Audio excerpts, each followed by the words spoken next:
show. Always Irish show. Always Irish show. Sometimes it's good to just yell about football.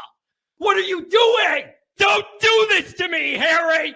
The Ohio State. It's Ohio State. What do you mean the? It's a poison. I almost stroked out and died over it. I'm glad to be at the party. I'm mad we're this late. You ain't a captain of nothing but a sinking ship. That helps the defense without them even doing a damn thing. Doing a damn thing. The call-in line. 312-988-15. You tell Johnny all you've heard and seen. No Irish. No Irish. No Irish. No Irish. Irish. Yeah. That's right. Welcome in. Welcome back, folks, to a beautiful May Monday. Let's start the week off right. Let's have some good Notre Dame discussions. Lively in the chat first thing in the morning. Excuse me, first thing in the morning. I don't know what to make of it, but we're going to sort through it. You guys are going to hate this. You're going to hate it. You're just absolutely going to hate the first thing I'm going to say. Nuance. There's just a lot of nuance, man. And I know people get sick of it. Last year, it was, what was it? It was the philosophical and the existential that threw people off all last year. That's what I was going with. And now this year, the theme is nuance. With all this stuff we're going to talk about today, I just think there's a little nuance. And it's fine.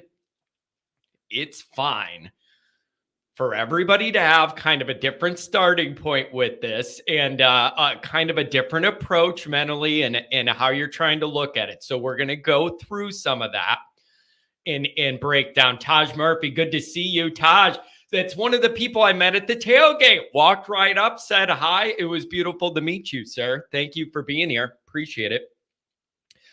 Larry says, John, the Sox are on a streak, beating my pathetic Cardinals 2 straight. I got to tell you guys, I have been forced into a position with the White Sox where now wins make me mad, not losses, because it doesn't matter if they win a few series or a few games. You're not competitive. And if that's the case, I just want you to tank and burn out so it embarrasses ownership as much as possible.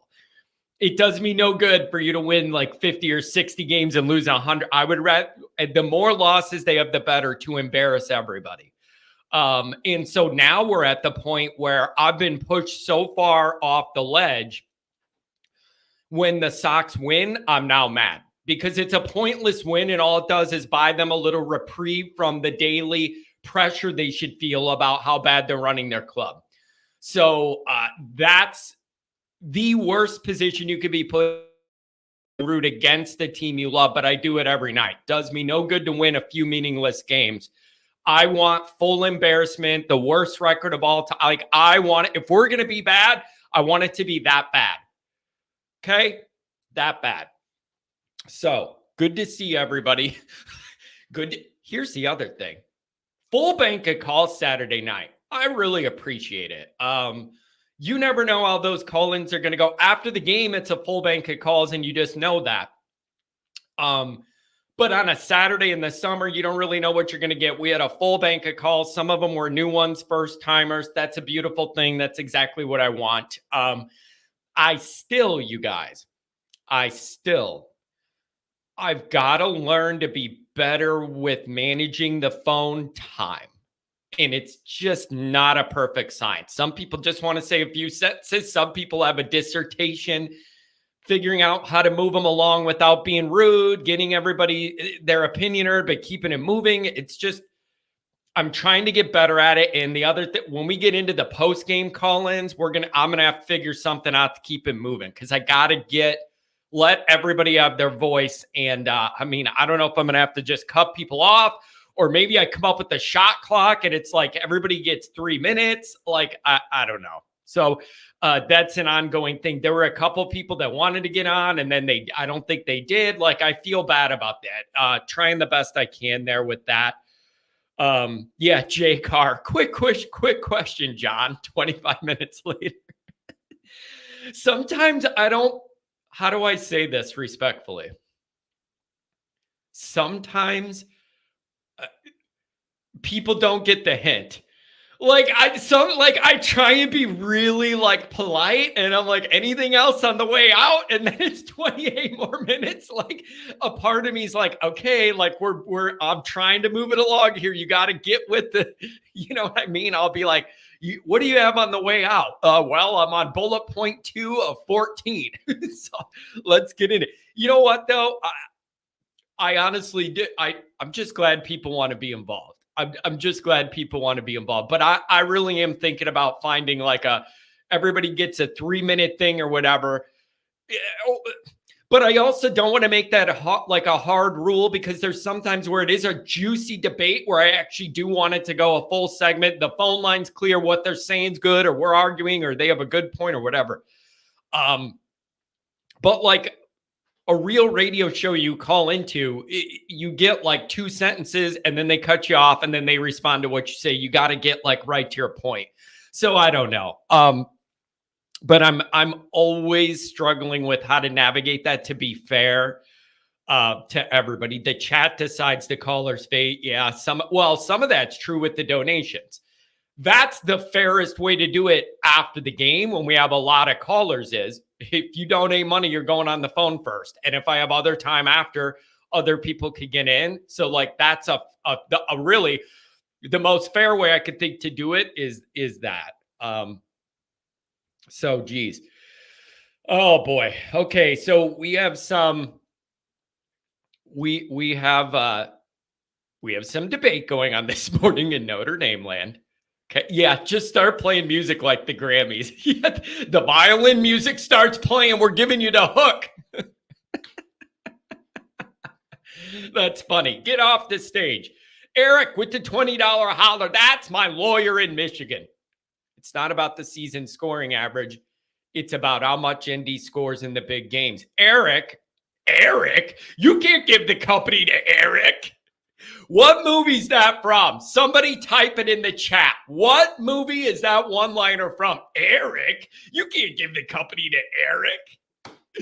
Great movie from my youth. Still enjoy watching it. Someone type in the chat where it's from. Eric. Yes, Mikey. Gosh, of course. All you people that think the way I do and never grew up all know. This shouldn't surprise me at all that all of you people, that's hilarious. It's just funny to me, man. We're all thinking, I never grew up. Tommy Boy's the other one. I just watched that the other day. Tommy Boy's the other one. Oh, that's funny. But here's the thing though, Eric, for real. Quit stealing my lines. Because I want to get into this offense and what's possible and everything. And we need to, if you're going to do that, then you have to get into how are you defining what a good offense is? What are those what does that look like definitionally? What does that look like practically? And there's nuance there. And that's what nobody wants to hear. By the way, did you guys hear you talking about Adam Sandler? Rodney, I see you. You're going to be the first call. Did you see they're going to do a Happy Gilmore 2? Did anybody see that they were going to do a Happy Gilmore 2? And it's tricky because Chubbs is gone. And like, so some of the pieces of the key parts of that movie that made it so great are gone. But you have Happy Gilmore and you have Shooter. And that's where the movie's going to go. If I had to make a prediction about how it goes, here's what I'm predicting. I'm predicting Adam Sandler's going to mirror what's going on now in golf with the PGA Tour versus the Live Tour. And I bet you it's going to be a thing. Yeah, is Grandma alive? That was in my mind. That movie was from like the early mid-90s and Grandma was pretty old then. So like, you see what I'm saying? Is the Mista lady still alive? Mista, get me out of here. You know that Mista lady? I think I killed her. Like, there's no way she's alive. But here's what I predict. Let's see if I'm right down the road. Here's John's prediction for Happy Gilmore 2. Happy Gilmore is in charge of a tour for like normal, nice people or like something like that. And then Shooter's like the commissioner for a tour where they're all arrogant and like the golf, I'm better than you, the whole Shooter thing. And then they somehow like compete and whoever loses has to disband their tour or something. Like, that's where I think that I would direct this to create that big divide. Geez. Look at this. My main man, Martinez, what's going on? Darn them other Notre Dame shows. They don't even interact with the audience and the viewers. They just talk to each other. Those blue and gold people. Listen, man, I realize the way I do this sometimes creates friction or like gets people mad in the chat or whatever. And to be honest, that's kind of what I want sometimes. It's kind of what I want. I don't want everybody in here to always think always agree with what I'm saying. Like, I don't want that. I like mixing it up. That's not like a bad day to me. Even when I yell, it's fun. Even when I'm mad at Commander, that's fun at the office. Speak of the Commander, look at this. Coming through on a $5 holler. Look at this. We've come full circle. We're shaking hands. We're getting over our drama here. Maybe some of these bums in the group chat can scrounge up $5 to donate for John's time. Thank you. I appreciate that. Thank you. Yeah, see, this is another good point. God, you guys are good, Chris. I've thought of this as well. Does the 3-minute shot clock stop running while you are talking? I was laying in bed last night thinking of how to do this, and then that crossed my mind. What if I give people 3 minutes? But then John's over here running his mouth for half that 3 minutes. They didn't really get 3 minutes. So then you got to extend it out. Like, all I'm saying is there's just got to be a more efficient way for me to move down the line and keep it fair and be nice and not like cut off some nice person who genuinely wants to call and talk. So I'm just trying to figure out the right way to do it. And again, a real radio call-in show has a producer, a sound guy, a call screener, somebody monitoring the chat, putting up the best comments, and the content guy. We don't have that. We don't have all those jobs filled here. Well, we do, but they're all by one guy. So give me a break. Back off. Okay. Oh, man. Ooh, what do we got here? Pat's got a theory. Happy becomes a more conventional golfer as his career progressed and lost his edge. Shooter leaves the senior tour to help Happy with his old way in the twilight of his career. Oh, Pat. I like that, Pat. But I don't. There's bring back the old rivalry, and it's the two main guys totally against each other as leaders of factions. Or you do it this way, where those guys team up and then do something else, which would be cool in its own way too, if you keep their personalities so different, but they have to team up for something. Pat, now you're thinking, I really like that. I really like that a lot. Also, Pat, hope you had fun with the wife. I appreciate you jumping in Saturday night. Oh, that's Rocky 3. Whatever. I thought Pat was coming up with a new. I thought Pat. I can't keep track of those Rockies. You know how many years it's been since I've seen one of those.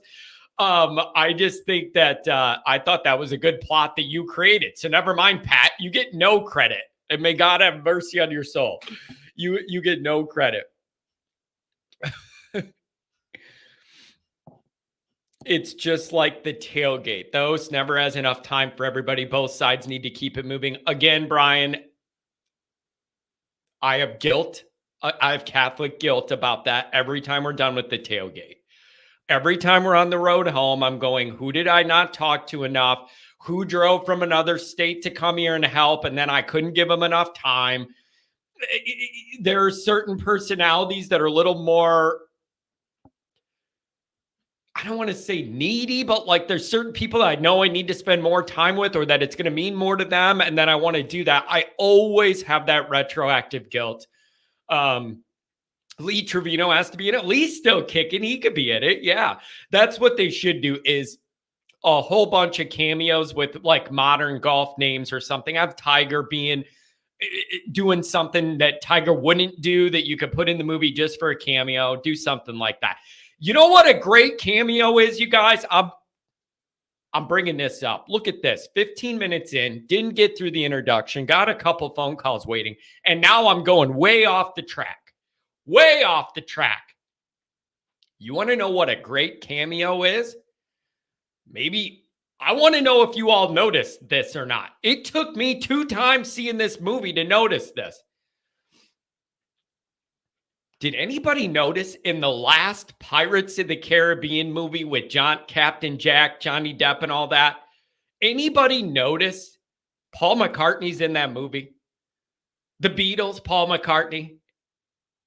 It took me 2 times under all that makeup and everything to look at that guy in the jail and go, that's Paul McCartney of the Beatles. Like it's awesome to me that they did that. And I know that's a theme with them, and they've had other, the other rock stars in it. But I just can't. Shout out to the walk-on Notre Dame just picked up. The 438th player in the nation. Keep building, guys. We're almost there. I thought Saturday would be good enough, and then maybe you could chill out a little bit. You were just firing off nonstop, non sequiturs, just ripping Notre Dame nonstop. And I understand you feel the need to do that to compensate for your frustration last year. Also, you're making up for the 4 months you went AWOL after Ohio State let America down. You were nowhere to be found. Ran your mouth all year. Then the Michigan thing happened. Then I thought I had to send out a search party for you. And you were like a wounded animal that needed to go like hide in a cave and recuperate before you could come back out. Oh my gosh. Yeah, off-season, baby, when we start talking about the Pirates. I just think it was cool to have Paul McCartney in there. I respect Paul McCartney's life work. I just thought it was cool to see him as a pirate with all that makeup. It was a cool outfit. Coconut Dreams, 123, $5 holla. Donation for John's travel expenses to China for the ping pong camp from an Ohio State fan. Hope he brings home the gold medal for America, USA. Thank you very much. I appreciate that. You know what would be a funny short someday or some content in the off season? What if I need to fire up the Japanese training robot that I purchased during the COVID lockdown? I was so like out of my mind, bro. Totally out of my mind with like the lockdown thing and what you couldn't do. Not that everything's closed. Everybody's freaking out. So what do you do then? Obviously, when you're locked at home for months on end and everything around you is closed, you buy a Chinese table tennis training robot. So it's a huge circle like bin where you dump 100 balls in, it comes down, and then you have all these little knobs where you could change the spin and the velocity. And if you could crank that baby a certain way, I mean, that thing is shooting. And then you could do random. So that means there's no way to be able to tell how the spin's going to be. I mean, I'm talking 100 of them. And they're all spinning different. And if you could just even get your paddle on it, it's good for like the hand-eye coordination. I would like to show you guys just how wild this is. It's in the basement somewhere. I got to dust that baby off. Maybe I'll just show how powerfully that thing shoots those things everywhere. It's wild. Ryan Day just needs another 6 years. He's building something special. Yeah, I know. But hold on, you guys. They spent $13 million in NIL now, right after they let the worst case scenario of all of our lives happen. Doesn't that make up for it all? That's the other thing, Ohio State people. They're coping so hard. That's what's going on, you guys. I feel like they're coping so hard trying to post taste compensate for the Michigan thing. Now it's like, well, we spent a lot of money in the offseason. Isn't everything just fine right now? No, it's absolutely not fine. It doesn't matter if you spend $100 million in the offseason buying players. Last year, you let Michigan stomp you in the newt sack, not Rodney, and let America down. I'm not getting over it. I'm not getting over it. Okay? All I know is, man, Ohio State better win the championship, right? That's all I've heard about. Oh, Kent, you and I are not the same, my friend. You and I are not the same. There's never been one moment where I've gone on this show in the Kelly era or the Freeman era and operated this show as if Notre Dame's in a power position and I'm saying that they're awesome. Right? Like, that's the difference. You're all arrogance all the time. Notre Dame's awesome. I've never been that guy with Notre Dame because Notre Dame hasn't earned it. That's the difference between those copes. The reason people nail the Ohio State crowd so much is because the outsized arrogance that they present, and you're not backing it up, and you don't tone it down. That's what I don't get. That's the difference. You're always Ohio State's number one. Why? Because we're number one, because we're Ohio State or whatever. I've never had that with Notre Dame because it's just not the reality. That's why Ohio State takes so much crap when they don't deliver, because the arrogance is so high. And then when you blow it, you have no answers. What? What are you talking about? No, we ain't the same. I'm a winner and you ain't. I beat you. You didn't beat anything. What did you beat me at? A podcast analytics race? What did you beat me at?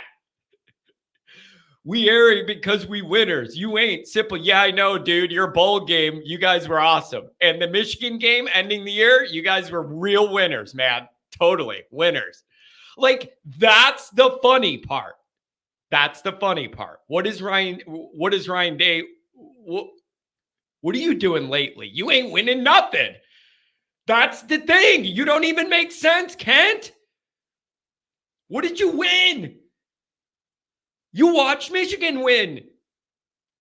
Anyways, I don't want to make this about Ohio State, but it's a little taxing when it's all talk and Michigan's walk right on your sack. Jeez, if you're going to be arrogant, you have to back it up. You can't say you're the best all the time and then you don't do nothing. Man. Kent. Number one. Here we go. You got to jump on another team's success just to talk crap. What do you do when you play at Ohio State? What? Here's the thing, though. Some of this is you need to understand you're in a Notre Dame ecosystem and you're choosing to be in a Notre Dame ecosystem. I'm sure Buckeye Scoop is running their show right now, too. They have a good production. I'm sure Buckeye Scoop is doing his whatever behind the scenes. Like there's got to be Ohio State morning shows, but Kent chooses to be here, which I genuinely do appreciate. But then you need to know you're entering a place where nobody likes your team to begin with, and that's the ecosystem you're choosing. Then all Saturday night, when I'm trying to have a relaxing, fun show for the people to drink a couple beers, talk some football, you chatted like 50 times, and every single one of them was ripping Notre Dame. Every single one of them all night was ripping Notre Dame. Every next one was ripping Notre Dame. And then you're flipping it on my group, being like, you guys are lashing out at Ohio State. You're the one that chooses to be in a Notre Dame ecosystem and stir it up every single day. You got to expect it. You got to expect it. Talking about being winners. How many points did you score against Missouri? Oh, that doesn't matter because the season was already over. Yeah, it was over all right. because you handed the trophy to me. It's the other thing I don't like. Too many of these Ohio State people are totally blocking out the Michigan situation. I'm noticing that as a trend. There's a lot of them that are like only looking forward. And I can't let it happen. They act like it never happened. And we spent this $13 million and we're awesome. And it's going to be great and everything. And it's like they created a mental block to just cut off everything that happened with Michigan last year. And I ain't going to let it happen. We lost to Missouri. What did you do against Ohio State? We had 10 people on the field instead of 11, and we lost the game. That's what happened. You lost to Louisville. Yes, we did. And that was an unfortunate circumstance as well.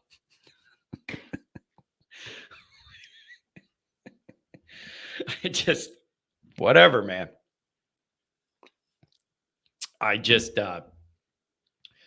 If you're going to have the level of arrogance Ohio State people walk around this country with, you got to back it up, or you should expect major, major backlash. So when you lose to Michigan 3 years in a row and you let this all happen, you're going to take some heat when you guys run your mouths the way you run your mouths. It's just the way it is. Again, man, this is just really basic logic. Alabama and Washington lost to Michigan also. So what are we really talking about? I don't have any Alabama and Washington fans in here that are ripping all of my followers, all of my viewers every day. You're doing that. I've never had a Washington person in here. You're the one that's here every day running your mouth on behalf of the Ohio State contingent. That's why we're talking about that. You don't get to have it always, Kent, unless actually you do get to have it always. If you run your mouth and then your team backs it up on the field, then you can run your mouth all you want, but you didn't do that. You haven't been doing that. It's one thing to lose 3 in a row to Michigan. It's another thing to think we don't have to change anything. That's the Ohio State arrogance. Feeling that momentum shift. And then you convince yourself there's nothing going on here. That's a fluke. We don't need to change anything. We got these guys. Why? Because we've had them. I can't respect that. I just can't do it. So whatever. All right. I'm done talking about them. Let's do the super chats. Get through my introduction a half hour into the show. I'm getting so bad at this, man. I just start going off. I just start taking a turn and then it goes. As always, you can find the program on YouTube. Do it. Subscribe if you haven't yet. Appreciate it very much. Give the video a thumbs up. That helps Yanni Boy out as well. Those notifications on that way you alerted every time a new episode drops. I know you don't want to miss it. Twitter, search bar Always Irish or at Always Irish Inc. Emails, alwaysirishnd@gmail.com. Audio only. Anywhere you want it, you could get it. If you don't want to see my face, nobody can blame you for that. The call-ins, 312-900-8815, dialed up. Tell Uncle Johnny all you heard and seen. Irish Wire, read all about it. Patreon.com/alwaysirish. Former captain, leading tackler Mike Goolsby called in Saturday night. I appreciated it. I appreciated it very much for him to give me a call, be a part of the show. So thanks to everybody that's over there. We got some fun things coming to you. Before this year, into this summer, leading into this season, we got some good stuff planned. All right, let's do, obviously, wait a second. Where is ndsubwayalumni.com? I had the tab up and it disappeared. It isn't loading. I don't know what happened with it, but go over there and check them out. Also, the College Huddle, Eric Boggs. I talk all this crap about Ohio State. I got nothing against him personally. Nicest guy in the world. Like I sound disappointed announcing that, but go to the College Huddle and check out everybody's work over there. They do a good job. New record for the intro, 28 minutes. I know. I'm so bad at that. Just skipping I'm off the trail. So it's almost like, why bother? You know, All right, let's make sure I missed some of these. The $5 holler for the ping pong championships. Yeah, I got to pull that training thing out again. Hey, you want to talk about working up a sweat? Nobody would expect ping pong would make you work up a sweat. But when you're running with that thing, shooting them everywhere every second, it'll get your heart racing more than me on the post-game show right after the Ohio State game where we had 10 people on the field. Long night. Happy Monday. Yo, my man from the 414, $5 holler, Dale hate him. Talking about the Ohio State fans. What a perfect last name. Oh, there's the commander donating. Monday Madness, let's go, $10 holler. And Rodney, you guys are going to be the first two calls, actually. Rodney and my main man Martinez. The doldrums of the offseason. Yeah, we're in the deep end now, you guys. Like it ain't gonna get any easier. Oh boy. Jeez. Rodney, what's going on? Welcome to the show. Let's see if the phone line on. So is Cody on the line? I'm sorry, Luke. Why did I say Cody? I'm thinking of Commander Cody from the Clone Wars. Yeah, I'm like Commander Luke. Is Luke on the line? I don't see him on the line. I thought you said he was coming up or something. No, I don't have him. What did you just say? I thought you just said, okay. All right. I'm going to say, I got to hear this guy chat. You said he was on he called in a couple weeks ago on a Saturday. I wasn't there for that call. Yeah, it was one of those Saturdays. And I mean, I'm not holding it against anybody because I've done this before. And Rodney, you've done this before too. I think he had a few pops and called Uncle Johnny on the line, and it was an adventure. It was, let's just say, it was an adventure. Ohio State calling. My post-Ohio State call-in chat was definitely a drunken stupor. Oh, Rodney, it was awesome. Lost soul. The fact that you turned on Pat was my favorite part about it. You're like, I'm blaming Connor. You're like, I'm blaming him because he told us all summer to worry about USC and not Ohio State. This is your. I will. Rodney, it was my favorite. You were. In the worst, how do I put this? In the worst, most painful way possible, it was one of my favorite calls because the misery was genuine. But you saw Pat and you were just like, oh, I'm blaming you for this. You know what happened, John? It was a culmination of all the things he was saying in the offseason. Oh and my the fact God! That he resembled Brian Kelly. Yeah, in the darkness. Yeah. The way his face was lurking in that kind of dark haze. And I'm seeing Brian Kelly's kind of face. And I'm thinking about it just made me so angry. Oh, it was beautiful. It was one of those things where you just you just unleash on everyone. Like everybody's catching it. Like nobody's exempt. Everybody's catching it. And, it was not a great night for our group, but I'm glad it was cathartic and you got it out. And then the next day you texted me and you were like, yeah, I just rewatched my call. I'm really sorry I made you guys do that. You were like, that was really bad, man. I went back and looked at it and I'm sorry about that. It's all good, man. It's all good. We scrubbed that footage from the archives, okay? It's all out. You're good. I mean, dude, even when I called, even then I was a little bit in jest, even though I was so angry I had to take it out on someone. Yeah. And that Brian Kelly face. Yeah. Was looking at me on the race. Oh, God. Anyway, going back to the Kent thing, man, I'm looking at Kent's chat here. He's basically giving you a compliment. He's saying he beat you, but you didn't beat yourself. That's nice to know. He's also saying you ain't a simple man. Oh, good for that. He gave you a compliment. You ain't a simple man. You're complicated. You got some intelligence to you. You know what else is in the dynamic? I love the punctuation, Kent. Good job, buddy. And actually, I do like Kent. Just to be fair. Here's the other thing. Like, I've gotten to know Kent off the phone lines and off these streams a little bit, and he's very reasonable and like a nice guy. Oh, he is. And we've talked about like some life stuff offline and all that. But nobody else has all that like that history, and then they just see him dump it on us in the chat. It's like, John, why do you let this guy be here? But it's hard for me to explain that. Like, I know he feels he's got to do this and be this character here, but I also see the real life side of him, like, offline. So it's a really interesting dynamic, but I don't want everybody. I give him credit when he called in. When he called in before the Ohio State game and called it after, he was very, very, very fair. I mean, I thought he kind of hit it on the head. You know, it's like, look, do you think I'm happy that we've lost to that team now for the 6th time in my entire lifetime? Never beat them. Yeah. Okay, but that is what it is. I'm telling you what, though, man. You know, when you think about it, and I'm not trying to,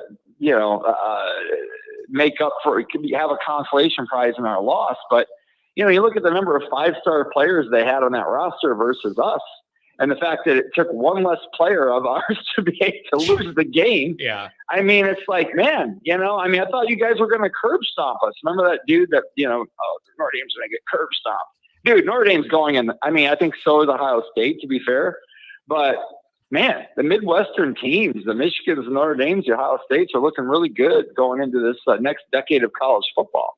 I mean, we'll see about Michigan. I mean, this may have been their last hurrah, but certainly, I keep saying it, man, but I really think that Notre Dame is headed in a direction we haven't seen since the Lou Holtz era. I really believe it. I sure hope so, man. I do. Oh, I really do. I hope you're right. Oh, man, it's. Oh, and by the way, that pick, that Columbia offensive lineman we just garnered. You talk about a deep dive, John. I was really thinking about this. I'm like, okay, the Bears just took a Yale offensive lineman in the 3rd round. All right, an offensive tackle, and this guy's a defensive tackle. I'm sorry, he's a defensive tackle. This Columbia guy, right? Yeah. Yep. Right. I'm wondering, did that guy happen to face that offensive tackle for Yale during the season? And did he play really well? And they're like, well, this guy was taken in the 3rd round by the Bears. This guy transferring once a transfer game must be pretty good. Wow. So now I'm thinking, did they play? You talk That's about a deep level. Said, Rodney, that is a really deep dive when you're starting to look into Ivy League football matchups. That's a really deep dive, brother. Wow. I didn't even think of that one. It's so funny. It really got me thinking. I was thinking, wait a second. The Bears just took an offensive lineman from Yale. We just got a transfer that apparently is good enough from Columbia. They probably played each other. And I'm like, And anyway, that's where my brain went. Rodney, can I ask you about the topic of the day here? How good can Notre Dame's offense be this year? It's a really open-ended question, and I have some bullet points on it, but I want to see what you guys think. I mean, how good could they be? It's year one with the new OC. There's a lot of moving parts that all need to come together. What do you think it could look like? Well, I'm not going to look at it in terms of statistics, John, because last year was such an aberration in terms of a team being in the top 10 that was so far removed from what a top 10 offense should look like. And that was laughable. I still don't know why I understand it's hard to judge. How do you when it comes to points per game, how do you differentiate that? I think the easiest way to do it is if the defense scores a touchdown, if they take it to the 1 yard line, the offense still has to take it in, okay? But if a defense scores a touchdown, an interception, or fumble, that should absolutely count for the defense. Same as special teams, right? So, and there was a few of those last year. So, I mean, you gotta put an asterisk by those. So I'm not going to look at it from a statistical standpoint. Oh, we're in the top 25, we're in the top 15. My whole thing is how we play on 3rd down. That's going to be huge. How balanced is our attack? How balanced is our attack? What is the efficiency of the quarterbacks? How's their pass efficiency rating looking? Yards per play. These are the things I'm looking at. Field position as well. What are we doing when we have the ball? How are we flipping the field? But I'll be honest, I'm not worried about it, John. I'm not worried about it because of who we have helming the offense. Yeah, and I have so much faith in Mike Denbrock. I have so much faith in him. And with the talent that we've been putting, I mean, I'm really curious what Sam Hartman would look like under Denbrock. I'm not so sure this whole thing last year wasn't a situation where, and again, I don't mean to keep burying on Parker. I mean, the guy he was a tight ends coach and now he's a head coach. Maybe he's better at running things from a top perspective than running an offense. I mean, he didn't ask for that position, so I'm not going to keep burying him. It's not really about him as much as it is about, I kind of look at like we had basically a vacant offensive coordinator last year. We really didn't have one. Yeah. It was rough. So, but you're hitting, I'm looking at this. I have a lot of faith. I really think that the offense. I don't know how to calculate this because this was on my list. And when I do my little speech here, going through how I'm thinking about this offense, the last thing on my list of notes is the wild card of Mike Denbrock.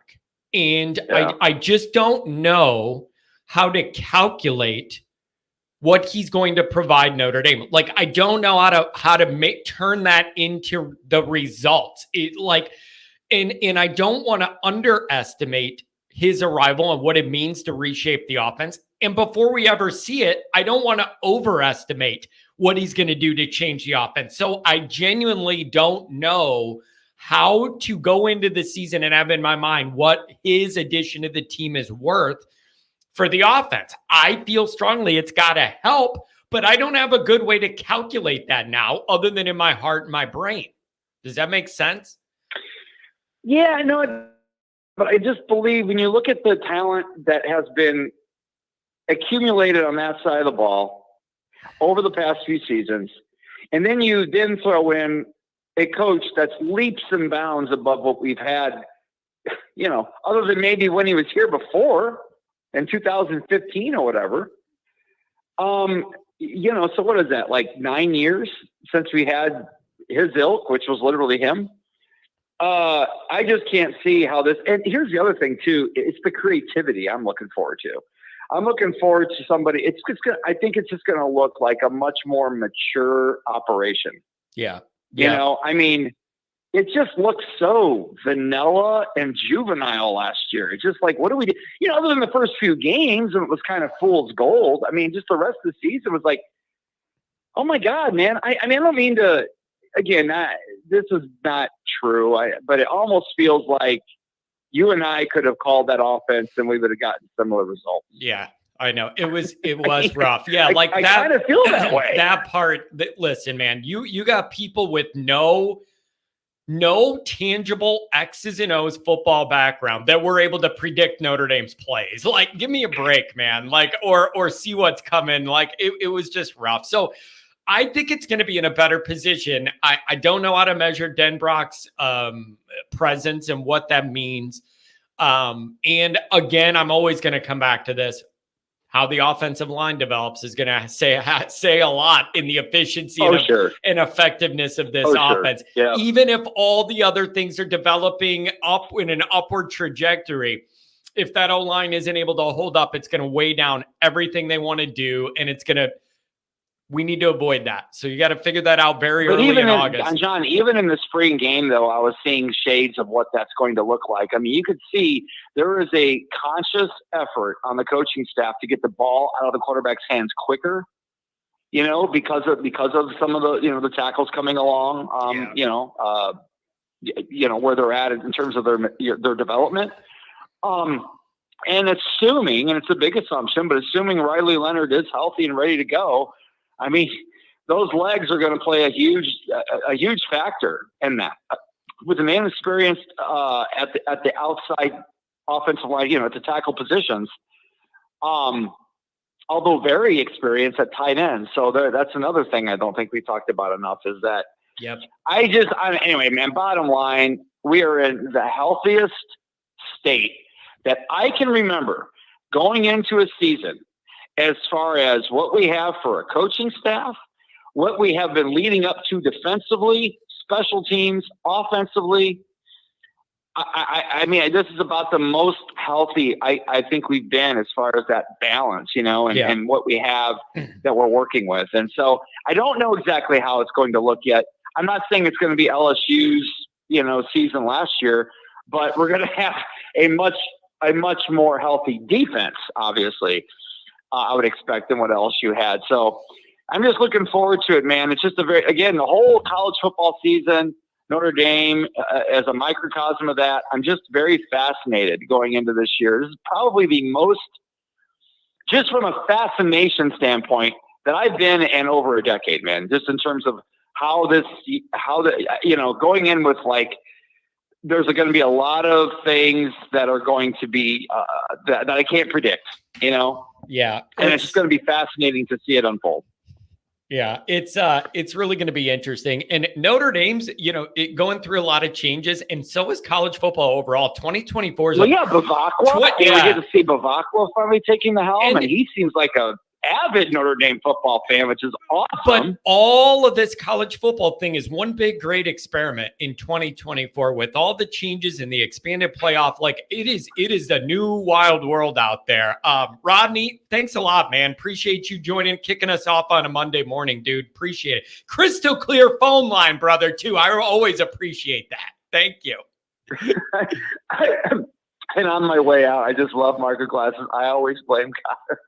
Dude. All right, John, have a good one. Yeah, Mark always hits the right tone, man. I'm telling you, Mark with glasses is undefeated. He's undefeated. Oh, look at this. Is this really you, Kent? Let's go. 229, you're on the line, man. Kent, why are you wearing my people out, man?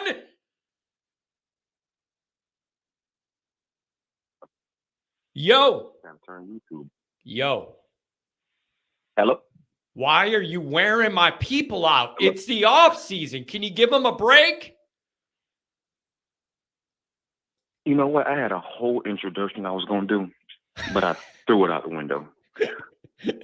What's going on, man? What's wrong, Chad? What's wrong with y'all? Why y'all mad at me? What I do? You know what you did. You sat there for 2 hours on those recent shows, and all you did is try and make all my people upset. Chat after chat after chat, man.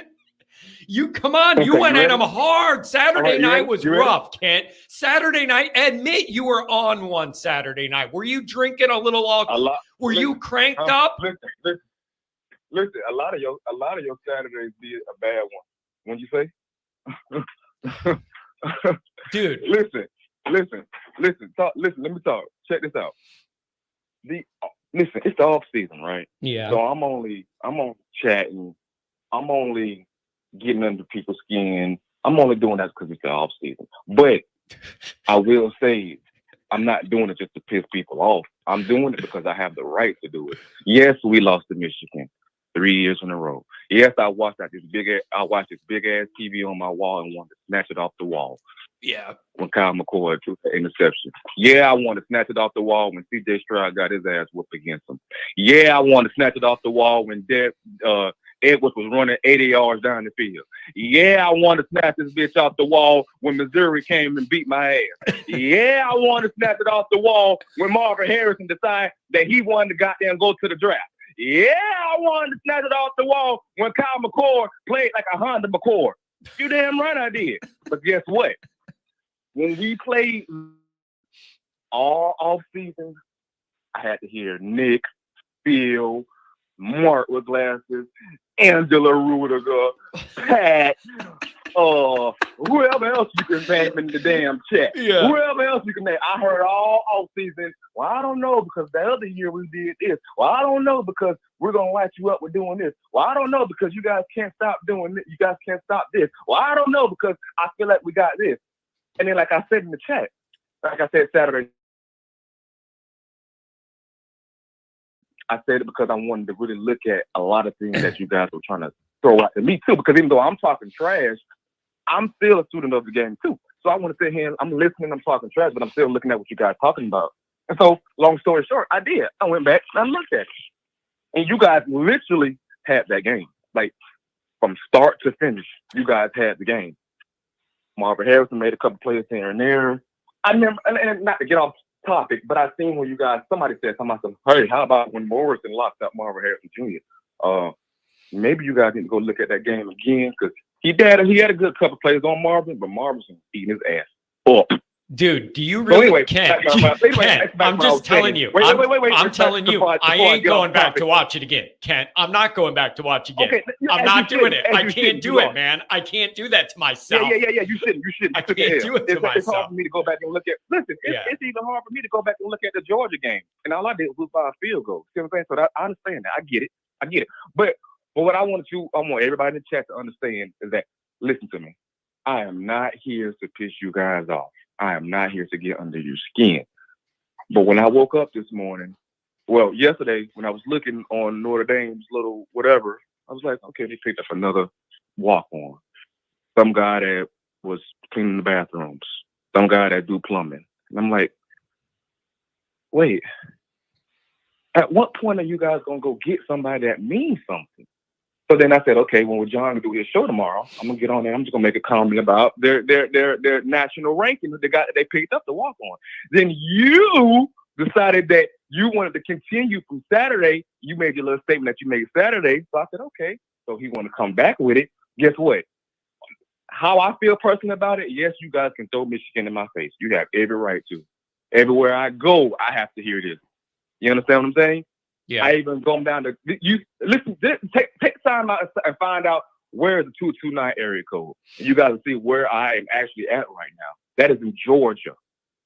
Okay, so I go everywhere, and I have to live, and I have to listen to what these people say about Ohio State. Yes, we lost about to Michigan.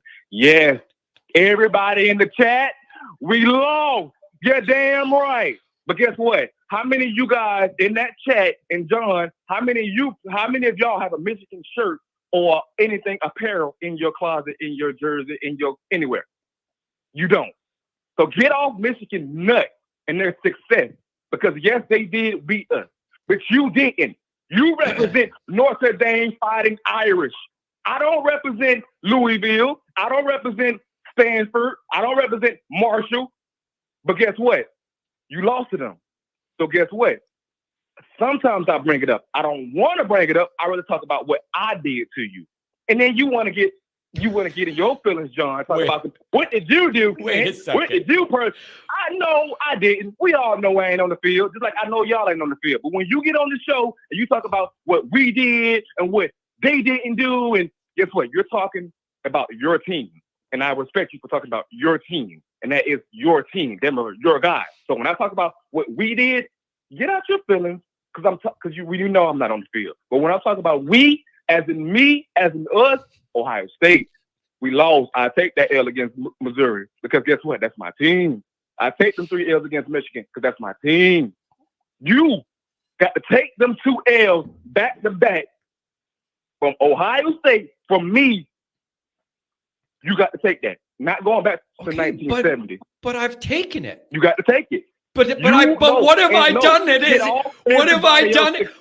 But wait, what? Get off everybody else's success against Ohio State and talk about what you did against Ohio State. But wait now. So you have to take it. You got to take it until we meet up again. You got to take it, bro. But you don't. Number one is you. I've always taken it. I've always taken it. Take it. But wait, how have I? Wait! Time out! Wait, time out. The White Sox is trash. What evidence? Wait, what have I ever done that's? Why are you saying I don't take it?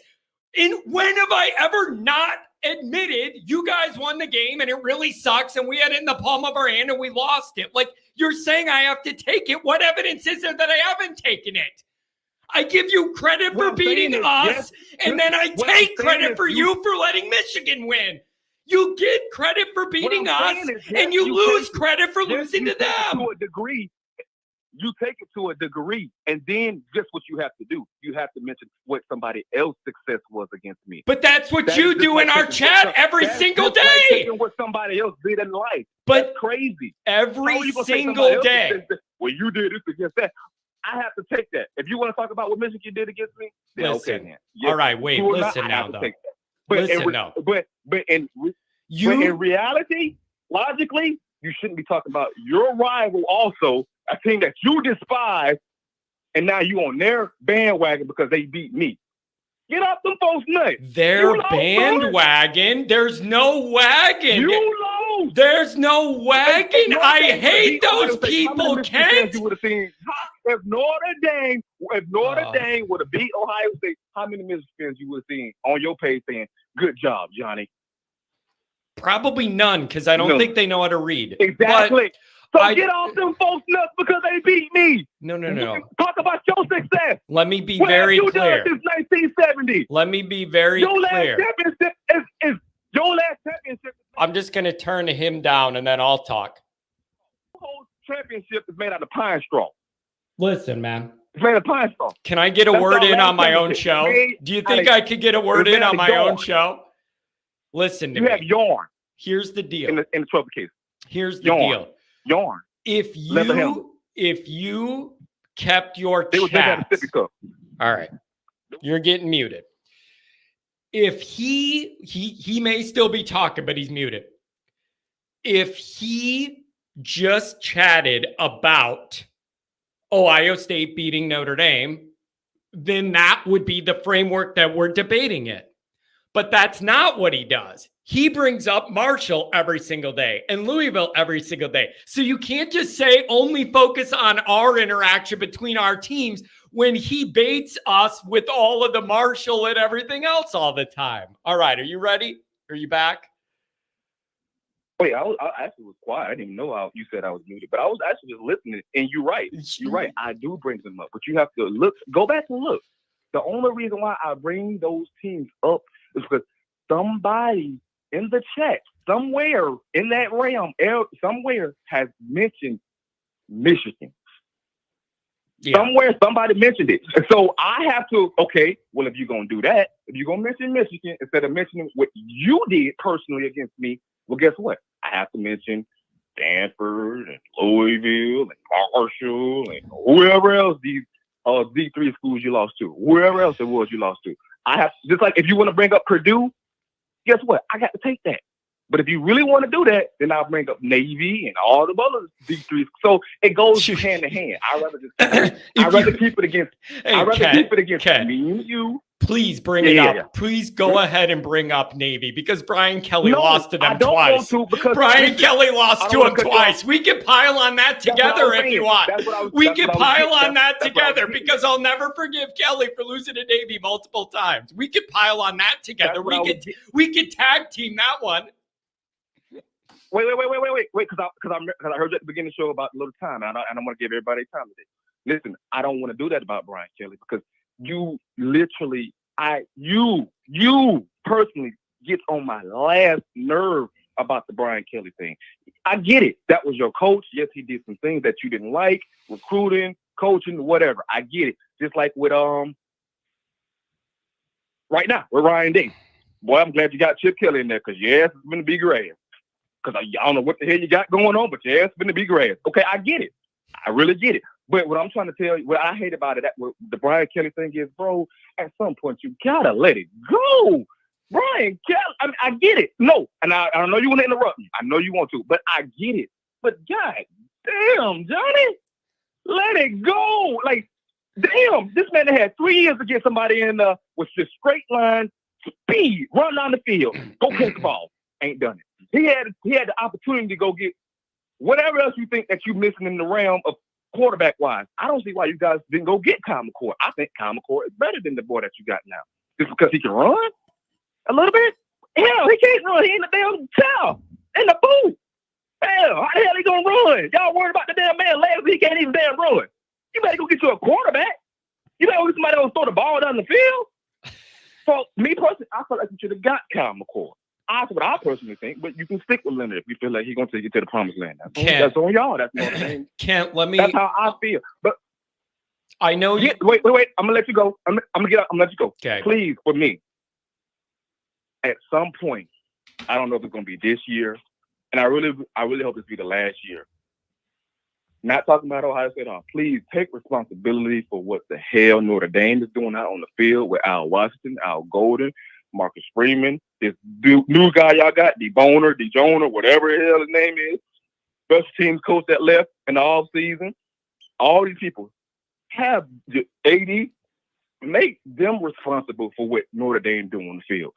Stop bringing up Brian Kelly, because I'm pretty sure all Brian Kelly kids that he had in there, maybe a handful, are gone.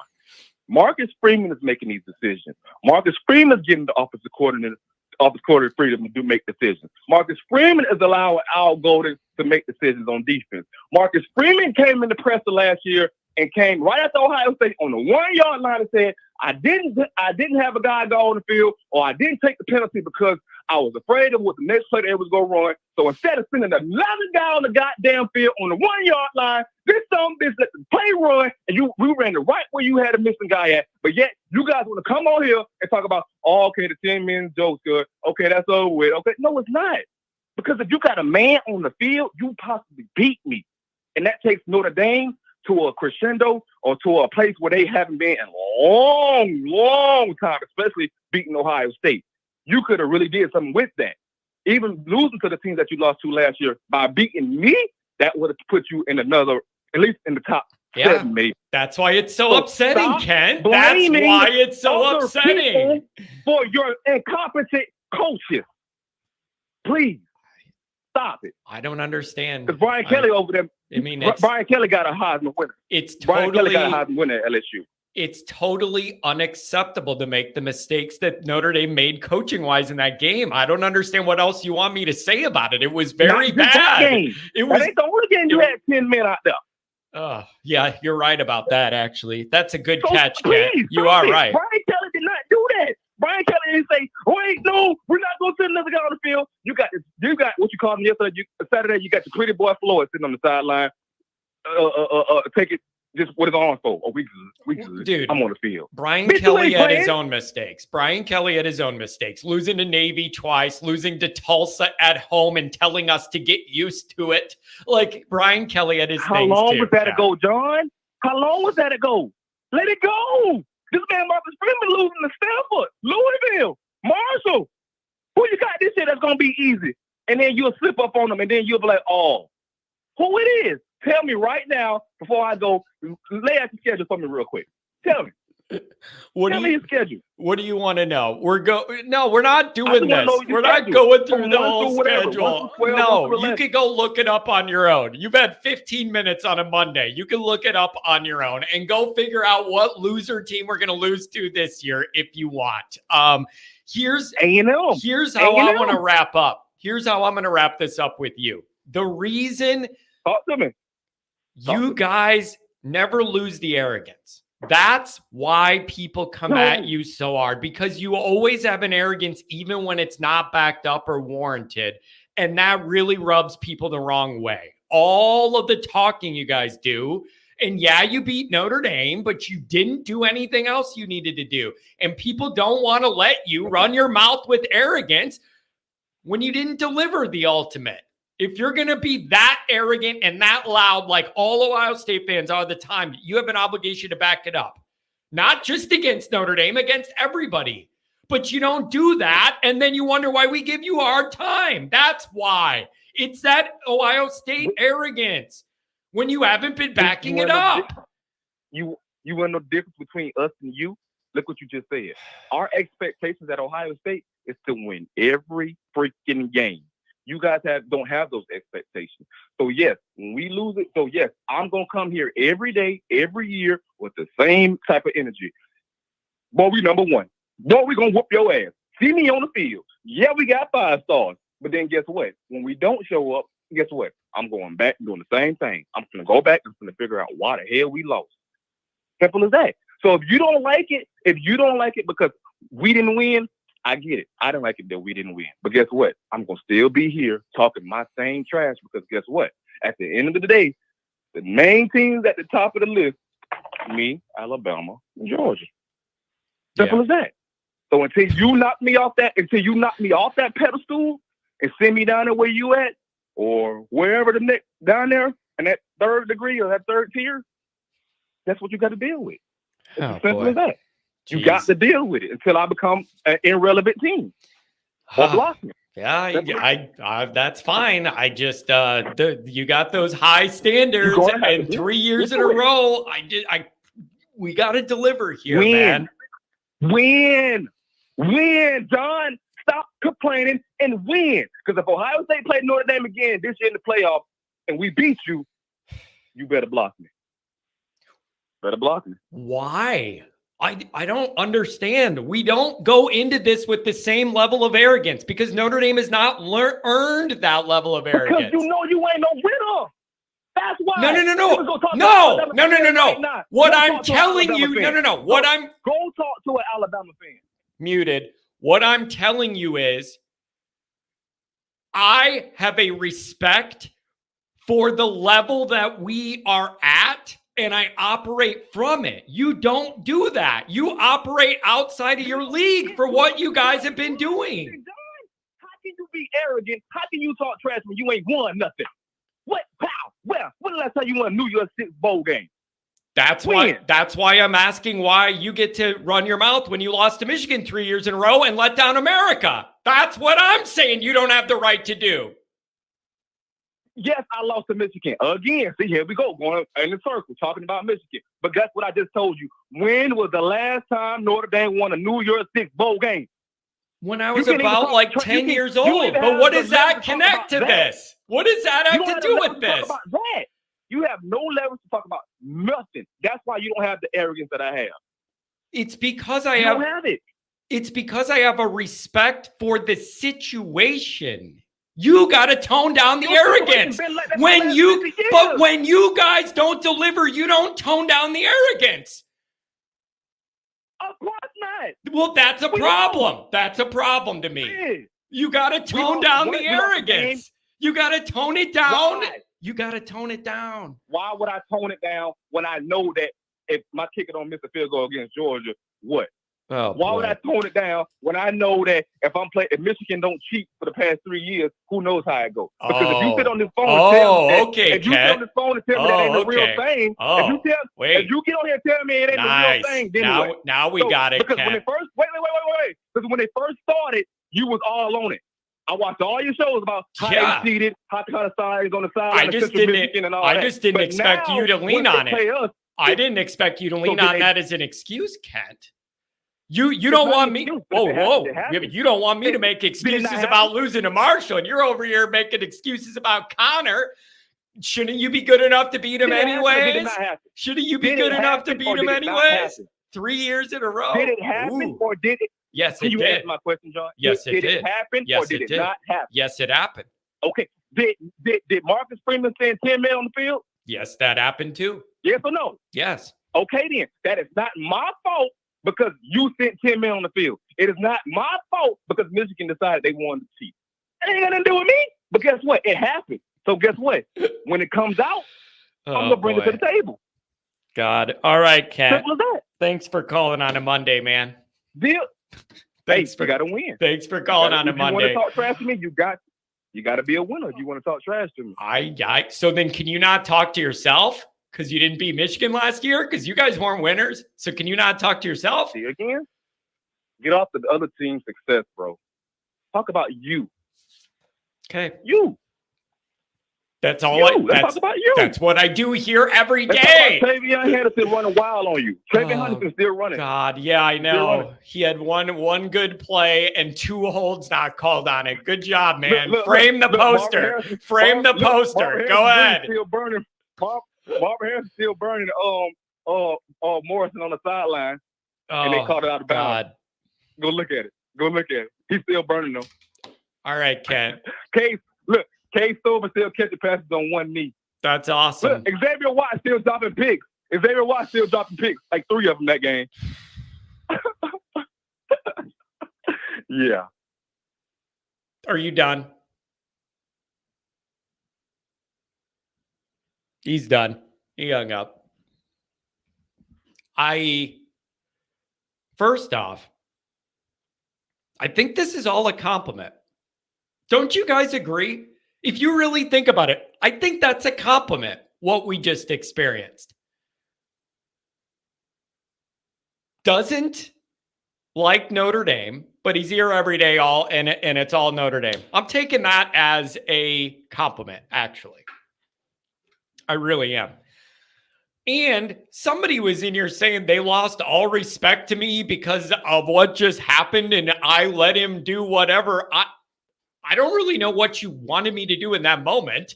He's talking a million miles a minute, going in a million different directions. I don't exactly know what else you wanted me to do. I jumped in there when I found a way to jump in there.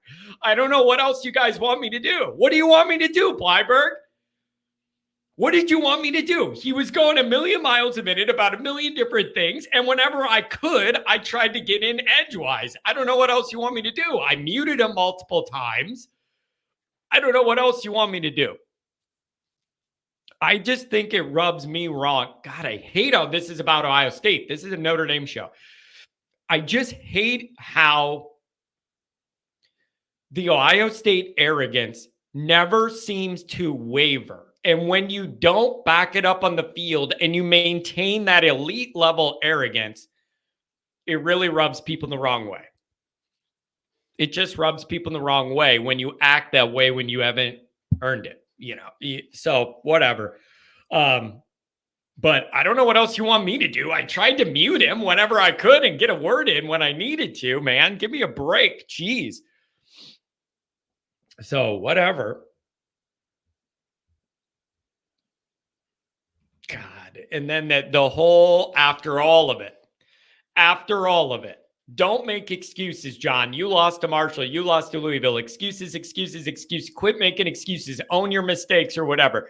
And then the very next thing is, oh yeah, Michigan cheated, and that's why we lost to them 3 years in a row and all that. So then I'm the baby for you always going to excuses. And then the last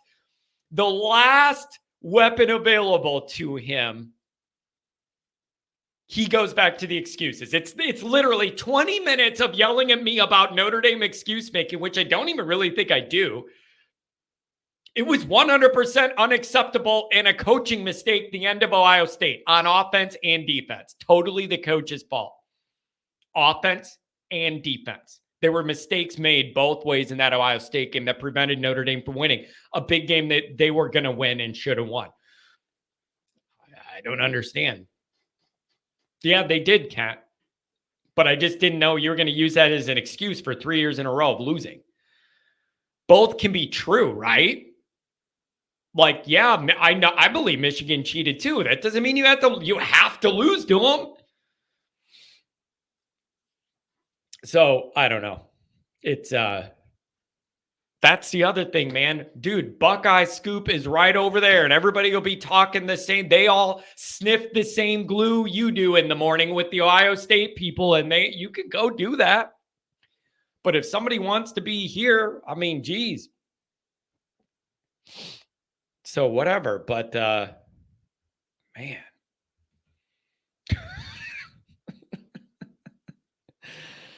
Oh, you never know what you're going to get. 615, make it come alive. What's up? What's going on? Welcome to the program on a Monday. Thank you for having me. I'm outside of Nashville, Tennessee. Been wanting to call in for a while, but been working for a bit. And I was about to take my shower in the morning. And I listen, I always listen to you every Monday. And then I hear this Ohio State fan come over. And I might get a little fired up. So if you're listening to this and you're clutching onto that rosary, I'm sorry. Say one for me. What do you? Ohio State, man. All right, let's do it. Go ahead. Yeah, you go first. No, I said my piece. I have a problem with the arrogance when you're not to the level that they've been with what they allowed. I don't think that it's justified, regardless of if they beat Notre Dame or not. Your performance against Michigan the last 3 years says you need to tone the arrogance down because you're not at that level anymore, and them not doing that. That is my number one problem with the Ohio State thing. They beat us. We messed up. Okay. They earned that win. We screwed it up. I'm not going to deny that. My problem with them is the arrogance level's always at 100, even when they don't back it up on the field. Ultimately, not just against Notre Dame, but ultimately, that's the problem I have. And it makes everybody else in America not like that fan base and nobody likes people like that. 100%. That's my 100%. position. That's my beef. It has nothing to do with me debating if they beat us or not. Everybody saw it. We messed up and they made enough plays to win it. I don't deny that. So whatever, man. All right, you have the floor. Go ahead. Well, you said it all. You hit the nail on the head right there. And it's the excuses. The Michigan cheated 3 years in a row. Oh, but we can't be like, hey, there was 2 holding calls that you missed right there on that one good freaking play you had. Oh, we had 10 guys on the field. That never happens. That's a big mistake. I'm not saying that wasn't a mistake. That's a big mistake. But they come over here to these Notre Dame. They come over here. You're an easy target and you get fired up. It happens. That's a compliment, like you said. That's 100% a compliment. But same thing with LSU, right? They're insecure. Ohio State's insecure. They look around. They're like, we haven't beat Michigan in 3 years. And Ryan Day, you can see it all over his face when they did beat Notre Dame. That's a man that knew if he lost to Notre Dame, he knew he was going to lose to Michigan, and all of his emotions came out right there. He was like, I'd like to find where the heck Lou Holtz is. Come on, bro. You were sweating. He was sweating on the sidelines knowing that if he went 10-2, he's done. It's the same thing with LSU fans. Is that they're coming over here, they're trolling because they know Brian Kelly isn't it. And they think that we thought it was. There might be some old Notre Dame fans out there that are like, yeah, Brian Kelly was it. I can't think of one. And they know Mike Denbrock and Jane Daniels were the only reason they had any success. And Brian Kelly's already lowered their standards. I mean, they're talking about 9-3 losing to the SEC championship as a standard. They fired Coach O 2 years after he won the national championship. All right, here's my thing. Believe it or not, and no one's going to believe it, I don't like talking about Brian Kelly as much as I have. I don't like having to bring him up, thinking about him. The experience was not enjoyable for me with him. I don't like doing that. The problem I run into is in so many Notre Dame areas, whether it's recruiting or how you perform against top 10 teams or whatever it is, the measuring stick right now for Marcus Freeman is going to be the guy that came before him because some of the players are overlapping from the 2 eras. That's where I end up in a difficult spot because I don't want to think about Kelly any more than I have to either because I don't like the guy personally. But so many Marcus Freeman related things tie into Kelly or are immediately compared to Kelly. That's where I find it hard to not do that. For instance, look, here's a basic example, man. Looking at what the quarterback room is soon going to look like at Notre Dame under Freeman compared to what that quarterback depth chart room looked like under Kelly. Like those are clear indicating markers there from one era to the other that I do think are helpful to compare and look at where these groups are going. But I get sick of it too, man. I get sick of it too. It's never Notre Dame going and picking the fight on the LSU channels. It's never Notre Dame going and say something to the Ohio State guys. And I get it. We lost to Ohio State. We can't really say anything about it. But like LSU, the last 2 times we played them, we beat them in decently big bowl games. You know what I mean? That's right there, put on the paper. People forget about that one. It's like, why are you coming over here? Why? It's May. You're getting my blood pressure raised, and it's not even college football season. Yeah, I know. And these dudes, I'm a Notre Dame fanatic. I'm from the South, man. I'm in SEC territory. I was the only Catholic in my school. Of course, I'm a Notre Dame fan. I got the Irish tattooed on my body. There you go. Hey, wait, you said you're outside of Nashville, right?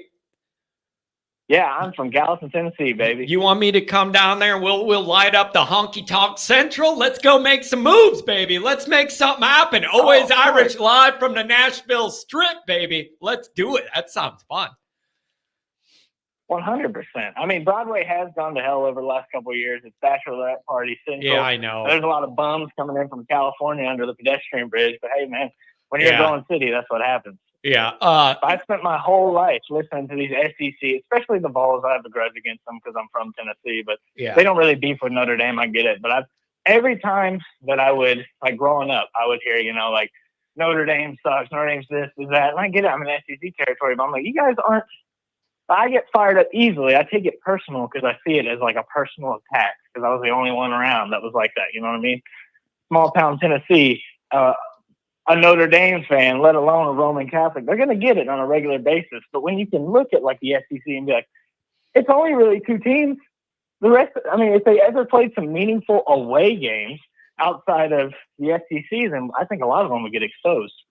Yeah, it's, you know what? That's one of the things I'm most interested for is seeing the new SEC with the new teams mixed in there, the new Big Ten with the Pac-12 teams mixed in there. I think it's really going to mix some things up. I'm excited for that, man. I'm here to see. I want to see what level. Where does an Oregon and a Washington and a USC fall in the Big Ten pecking order? It's going to be really, really interesting. It's going to be quite the experiment. I'm ready for this year. I'm excited about it. And I don't know, man. Here's the bottom line with some of the trolls sometimes in here. Maybe I'm sure you'll agree. I do take it as a compliment that fans of other teams want to watch a Notre Dame stream. Like, even if they're giving us, do you follow me? If you're the guy doing this every day the way I do, it's a compliment to me that people of another team that don't like us are willing to spend time here and listen to me talk about Notre Dame just to shit on it. It's a compliment. Like, in the content world, that's a compliment. Like, I don't mind it. I don't mind it. There's no other teams out there that they really do that to except a direct rival. Like, what the hell does Ohio State have to do with Notre Dame except we played the last 2 years? Yeah. Nothing really. I mean, it's here. I mean, you'll get that from everywhere. And it's thrown around a lot, but it's the classic, they hate us because they ain't us. I mean, Notre Dame's as big as any of these conferences will ever be. I mean, the brand alone, I mean, that's why they feel insecure about their own place in the world. And I mean, it's really that simple when it comes down to it, especially when you have a team like Ohio State that's always national championship or bust, or LSU's the same way. Yeah. I see them as like the same thing. Like, LSU is definitely the Ohio State right now of the SEC, fan base wise. I'm not saying success wise. Yeah, I don't know, man. I love how worked up everybody gets about college football. It warms my little soul, man. This is my little niche in the world. All this stupid little pointless drama and who says it more mean. They're debating in the chat whose super chats mean to who. Like, I love it, man. I'm 39 years old and this is what I'm doing at 10:30 on a Monday morning during a work week. Like, I love this, man. Hey. It's all gravy. Never change. I just last year was my first time. I remember clearly my wife made me turn off the game. It was the Notre Dame Duke game. And I think it was when like Notre Dame got stopped like kind of late into the fourth quarter. And I got up and I yelled and my chest started hurting. And I was like, oh, like I had this awful pain in my chest. I was only 25. Just recently turned 26. And I was like, I legitimately was like, I think I'm having some sort of episode right now. And I had to turn off the game. And I mean, but it gets me fired up. That's what Notre Dame does to me. If I lose years off my life, it'd be worth it if Notre Dame brings home the title. Yeah, I don't know, man. All I know is this is a big year for Notre Dame. It's a big year for Marcus Freeman. I need it all to turn a corner, trend up in the right direction, and you need to make the damn playoff and acquit yourself well in it. It's enough talk, enough action, enough building, enough this and that. It's time for Notre Dame to start rounding into form under Marcus Freeman's new vision and a reshaped roster and a good coaching staff. And it's time to get serious. So I'm hoping that happens this year. I mean, baby, that'd be great. And you can't go 12-0 unless you go 1-0. It all starts at A&M. That is such a big moment. Such a big moment. What do you think is the temperature of Notre Dame? I mean, if we do bring out like a 10-2, but make the playoffs. I mean, it's a success to make the playoffs, but if you're playing, if you're coming in barely squeaking in at 12 or something like that, I mean, I can understand it, but with how easy the schedule is this year, I mean, if you bring home A&M, I don't see any reason why you can't bring home the rest of them. See, all right. Would you call this a good year or a bad year? Notre Dame goes 10-2, makes the playoff, but at a lower seed, and then goes to somebody else's place in round one, really good team, and loses. Is that a successful season or not? Because you're at 10-2, so it's not like you went 11-1 or 12-0, but you made the playoff, but then you wouldn't have a home game in the first round. You would have to go to play a good team. And then, is that a good year or not? Because you made the playoff. It depends. I have two follow-up questions for you. First of all, who are the two losses? Because if it's A&M and FSU, that's more of the same, right? That's more of a big game loss right there. And then the way I see it is like with the new playoff format, regardless of what it is, what I'm interpreting it as is, let's say it's 10-2 and they lose to A&M and FSU, and then they go and lose in the first round of the playoff. That's basically like 10-2 and losing a New Year's Six bowl game. I've seen that. I'm tired of that. Yeah. I at least want to get a first round exit at 10-2 would be disappointing in my mind. And I'm the biggest Freeman supporter there. I wouldn't be calling for his head, but I'd say, look, man, with the talent you have, and I get it, it's young, so I'm not going to crucify the guy, but I'm saying, like, it's more of the same. And I think that I get so frustrated because with Brian Kelly, I'd seen it all before. I was like, he has a limit. He can't win in the big games. But Marcus Freeman, I think that he can, and I'll be disappointed if he doesn't. Yeah. And you know what? As many ups and downs as there's been in the short tenure of Marcus Freeman, there's been some really good highs and some devastating lows. We still need to understand, everybody that doesn't want to do that Brian Kelly comparison or whatever, the guy's got just as many top 10 wins in 2 years as Kelly had in 12. And I do think that is fair to bring 100%. Up. It's fair to bring up. What do you think about your little scenario right there? Are you disappointed, or are you? How are you feeling? I think I'm disappointed because I think for Notre Dame to have any chance of making a deep or semi-deep playoff run, I think it needs to start with hosting that round 1 game in South Bend in December 20th at your place. That's, I think, the road, right? And the only way you get that road is by being the high enough seed that you get to host that first game, which means you got to go 11-1. A 10-2 Notre Dame isn't going to be in the top half of that bracket to host a home game. Then you're going to play somebody good. That's a totally different dynamic than having round 1 as a night game at Notre Dame the week of Christmas, and it's freezing cold, and you got a warm weather team that doesn't want to be there. And they're miserable. Okay. Exactly. I was just about to say that. Yeah. And so your road is, I look at those so much differently. 11-1 is a really great regular season. Then you get your home game. That's way different than dropping 2 and then you have a nightmare game on the road. That's a big difference. Big difference. Yeah, I agree. And bringing it back to that cold weather thing, I think that, deep in the playoffs, it's really going to benefit these teams up north because, one stat line that I heard from 2 years ago, what Nick Saban was after he beat Texas at Texas? He was 3-0 in out-of-conference away games. How long has he been at Alabama to be 3-0 in out-of-conference away games? Just showing that a lot of these teams down south, they don't travel. And when they do travel, they don't travel well, particularly. And so I'm thinking that you get an Ole Miss against an Ohio State or in the cold in Columbus. I mean, it's not as cold as it could be in South Bend, but still. Or even take that. You get Ole Miss in South Bend. That wind's blowing. We know so that's the thing. But the only way Notre Dame's going to be in that position, the only reason Notre Dame's going to be in that position is 11-1 or better. That's the deal, right? Because you gotta host, be that higher seed of that second half. And so I don't know, man. This is all a grand experiment with all the conference changes. The expanded playoff this year is really intriguing across the board, and we're gonna see how it goes. Really appreciate the call on a Monday, man. Thanks for getting it started. Doesn't look like you called before. Save the number. Call me again, would you? Save it. Yeah, save it. I'm going to be calling a lot more because I finally have the chance to on Mondays for sure. And beautiful. I got to get on the show and say my beautiful. Piece. And if that schedule continues, that's a good day after the games on Saturday for Monday morning. You could get your thoughts in and review the game, man. Hey, take it easy down there in Tennessee. Represent Notre Dame fans, man. There's more of us down there than you realize. Represent us proud. Okay, bro? Oh, they come out. I recently climbed Mount Kilimanjaro. I was in Africa.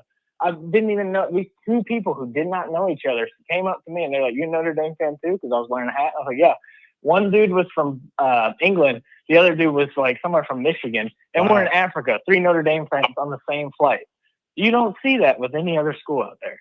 Yeah, man. Yeah, it's a wild thing. But hey, thanks, man. Give me a call again. Appreciate you. Thank you. Take care. Yes, sir. Thank you. Go Irish. Go Irish. What a good caller. Dude, what is going on in the chat? You guys need to understand when I'm trying to think about what a caller's saying and I'm doing that. I'm I'm not able to pay attention to the chat as much when I'm debating and thinking about what a guy is saying, and I'm thinking about that. I don't understand what I missed. I mean, I see shades of it. Yeah, I did see. Did we have to block Commander? I think I did see why. Think about it, you guys. It's pretty ballsy. You can't just come in here on my show and then be like, yeah, John, I like your show and I'm here every day and all this. And also, you know, you're racist. Like, you can't do that. Like, it's just not going to fly, man. Here's the other thing.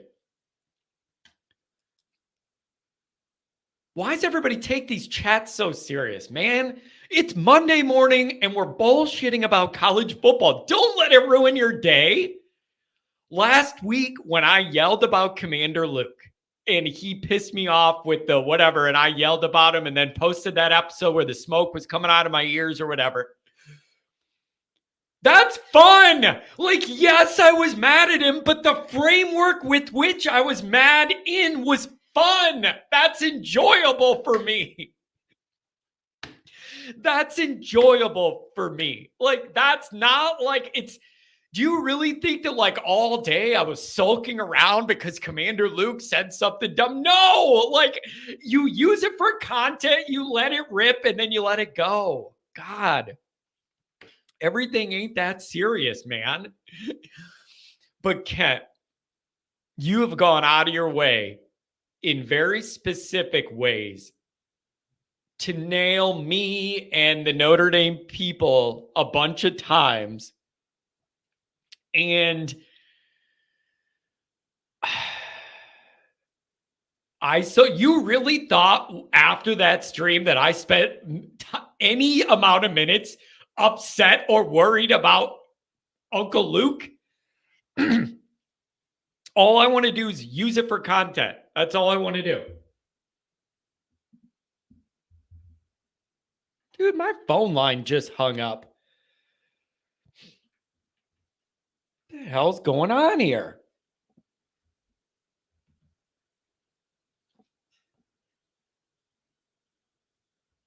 I don't understand what happened. My phone line just connected, reset. You guys, if you're on hold, it ain't going to work. I don't know what happened. Phone line's out. Kent broke the phone line. They saw AT&T. AT&T saw Kent, and then it all just disintegrated from there. My phone lines. Seriously, though, I ain't letting this stuff in the chat get me all worked up. Now, maybe I look at it differently because it's content and I look for what I could be a useful tool for what I'm trying to do. But Kent, you specifically have gone at me and Notre Dame people right where you know it hurts as much as you can over the years or after a painful loss or whatever. You let it rip on us. We let you do that. Even as an outsider, I welcome you and let you do that here. And you go very, very specific about very specific things.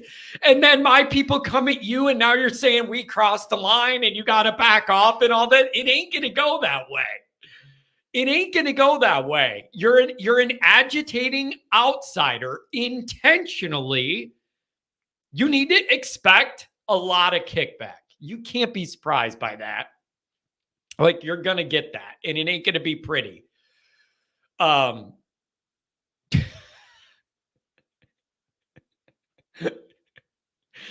just, man, it's hilarious. Yeah, I'm sure that's what Pat probably blocked him for. Ohio State spent $13 million in NIL, and this dude talking mess about the trash Big Ten conference. Man, get out of here, dude. $5 from Eric. Thank you, Eric. Oh, boy.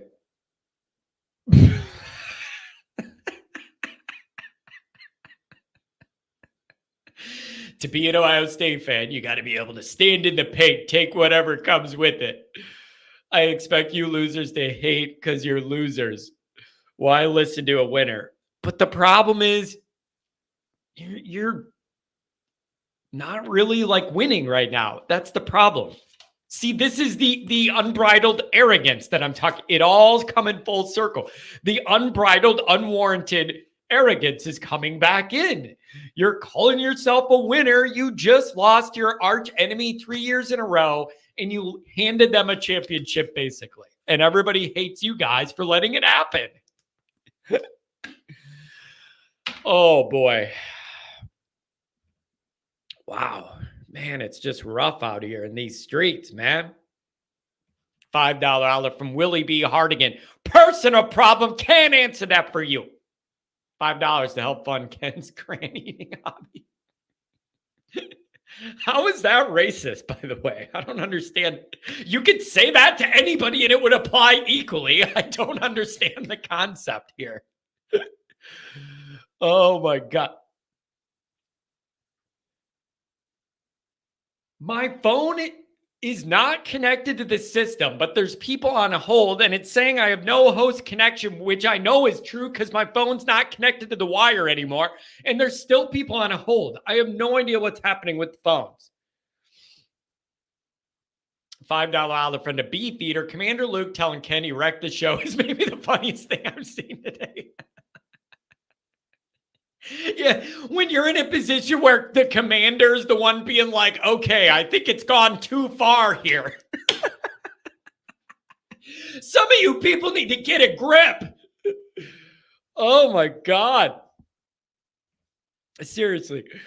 Some of you people need to get a grip. Like, listen, I think I'm allowed to overreact to the chats because it's my show and I need to like build my business, and feeding off the chats and then riffing off of it is what you do when you're me.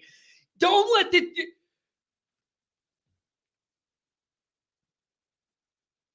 let any of this ruin your day, Notre Dame people.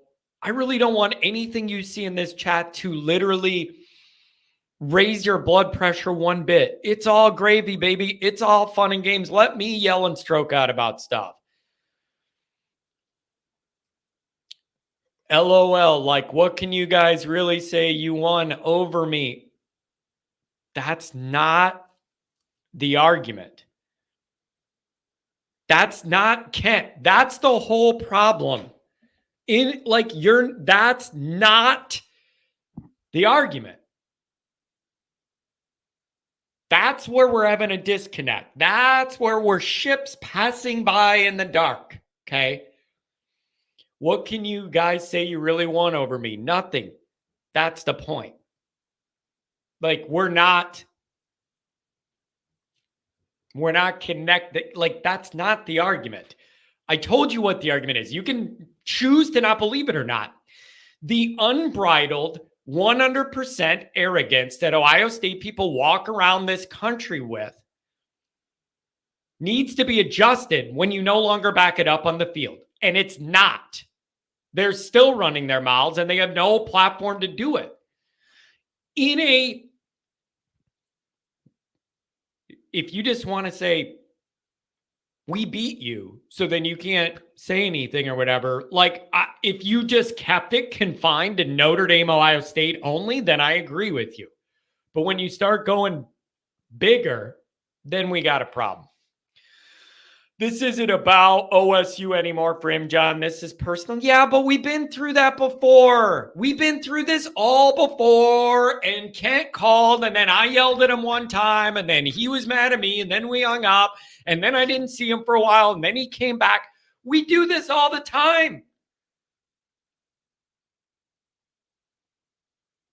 It was backed up on the field. Remember, you lost. Yeah, to Michigan 3 years in a row. That's what happened. And you guys are still on 100. Like, what would it take for you to tone down the Ohio State arrogance since you've accomplished nothing in the last handful of years and you're letting Michigan rise up? That's all I'm asking for, is that your arrogance level match what you're doing on the field. Yeah, you beat Notre Dame because we had one, didn't put a full team on the field. But overall, you let the whole country down, and you don't get to walk around your chest all out downtown like you're a big bully when you're not anymore. That's the problem I have. That's the problem I have. So, whatever.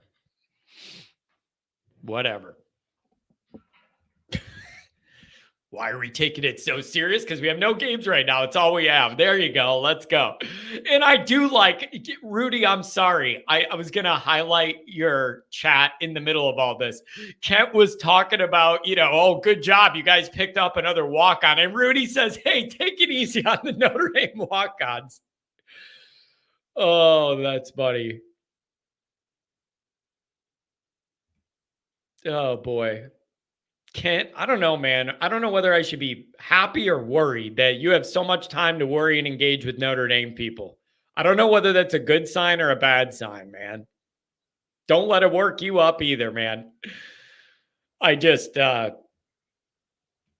just seem to not be on the same wavelength here as far as what our beef is with the Ohio State thing. Like it's whatever.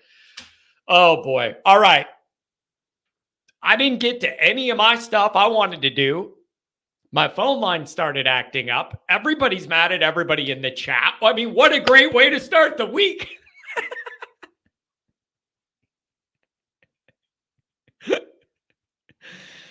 Oh, my God. You never know what you're going to get here. You never know what you're going to be here. Man. Oh. Kent, you're making yourself look bad, dude. Like, seriously. You're kind of making yourself look bad. Like, it sends off a creepy, weird message that you're a fan of another team and you're in here to the level you're going about all this stuff makes it look like you're compensating. Like, I'm just telling you, man, there's like levels to this. You going this hard on all this stuff, it's like a big red flag. And I don't know why, but like the deeper you go at it, as an Ohio State fan that doesn't even like us, and you're in here going that hard on a Monday is just a weird thing to do. Anyways, I love this show. I love the drama. I love everybody wanting to be here. If we just need to do this beef and whatever to get to August, we'll do it, damn it. We got to burn the days off the calendar somehow. God bless all of you. Can't we all get along? And just we're arguing about football, but deep down, we all want everybody in here to be okay and all that. I ain't weird. Handle pressure, handle criticism. Do you have a mirror? Do you have a mirror? Handle criticism. He's talking about owning your losses. I bring up Michigan and he cries cheating. You don't get to have it both ways, Ket. You don't get to have it both ways. Tell Notre Dame fans to own every single thing that happened forever. And then you're blaming 3 losses in a row on the cheating. And that's what you go to and assume no personal responsibility for how you guys played and refusing to adapt your style of football over the years. You don't get to play both sides. You don't get to play both sides. All right, I'm out of here. I'm sick of this. For now, we'll be back and dude, maybe I need to create a burner account and go into an Ohio State thing and be like this, man. Maybe it'd be good for me to do that. All right, I'm out of here. Thanks for the chats. Thanks for the donations, all this kind of stuff. I appreciate it. I'll have a video for you tomorrow, and then we'll be back Wednesday, and maybe I'll actually be able to go over my dissertation about the offense and where I think the realities are. But I love you all. Thanks for being here. Whether we're getting along or not or whatever, I'm just glad we're here. That's what it's for. Jeez. Woo. Everybody needs to lighten up. Have a good day.